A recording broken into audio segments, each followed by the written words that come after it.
I welcome us all to another edition of our tone practice. The next consonant for today is fi.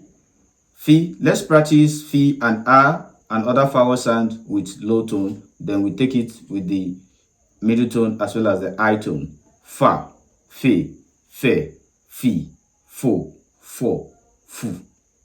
Now with the middle tone. Fa, fe, fe, fi, fo, fo, fu. Now with the high tone. Fa, fe, fe, fi, fo, fo, fu. How do we get this? Once we pronounce the word, we pronounce it out, we can as well pronounce it in. Now let me try and pronounce two words and it gives us a meaning of a word. Fu, fu, fu, fu. That's do. Fu, fu, fu. That's me. Joining together. Fu, fu. It gives us fufu, which is one of the Yoruba food that we produce with cassava. Join us on our next episode. Thank you.